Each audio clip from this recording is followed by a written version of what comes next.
Point number 1، اسلام میں جو کچھ بھی احکامات آئے ہیں، نبی صلی اللہ علیہ وسلم کی زندگی کا جو مرحلہ 23 سال کا تھا، اس 23 سال میں وقتاً فوقتاً احکامات آئے ہیں. یعنی قربانی کا مسئلہ، نماز کی فرضیت، نبی صلی اللہ علیہ وسلم کی نبوت ملنے کے 12 سال کے بعد 5 وقت کی نماز فرض کی گئی.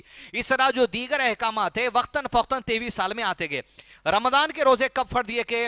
پوائنٹ نمبر 1، 2 ہجری میں رمضان کے روزے فرض کیے گئے اس امت پر. یعنی آپ صلی اللہ علیہ وسلم مکے سے ہجرت کر کے جب مدینہ چلے گئے تھے، مدینی زندگی کا دوسرا سال چل رہا تھا، تب رمضان کے روزے آپ صلی اللہ علیہ وسلم پر فرض دیے گئے. اعوذ باللہ من الشیطان الرجیم، بسم اللہ الرحمن الرحیم. یا ایھا الذین آمنوا کتب علیکم الصیام کما کتب علی الذین من قبلکم لعلکم تتقون. اے لوگو جو ایمان لائے ہو، تم پر روزے رکھنا فرض کر دیا گیا ہے جس طرح تم سے پہلے کے لوگوں پر روزے رکھنا فرض کر دیا گیا تھا.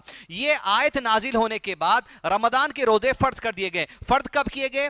2 ہجری میں. یعنی آپ صلی اللہ علیہ وسلم کے متعلق علماء کرام نے کہا ہے کہ آپ صلی اللہ علیہ وسلم نے زندگی میں 9 رمضان ملے، 9 رمضان کے روزے آپ نے رکھے، 11 ہجری میں آپ کی وفات ہو چکی تھی. تو پہلا علم مجھ کو آپ کو یہ ہونا چاہیے، 2 ہجری میں رمضان کے روزے فرض کیے گئے. اس سے پہلے رمضان کے روزے صحابہ کرام پر فرض نہیں تھے، یعنی غالباً 14 سال تک اب رمضان کے روزے نہیں رکھتے تھے. لیکن زمانے جاہلیت میں عاشورہ کا روزہ اور دیگر روزے صحابہ کرام رکھتے تھے، جو اسماعیل علیہ السلام کی شریعت پر عمل کرنے کے طور پر رکھا جاتا تھا. لیکن آپ صلی اللہ علیہ وسلم کی شریعت میں جب رمضان کے روزے آ چکے ہیں، گزشتہ پرانے پہلے والے روزوں کو جو فرضیت سمجھی جاتی تھی وہ منسوخ کر دیے گئے، اور اسی شریعت میں رمضان کے روزے امت کے لیے فرض کیے گئے ہیں، جو 29 بھی ہو سکتے ہیں، 30 بھی ہو سکتے ہیں چاند کے اعتبار سے.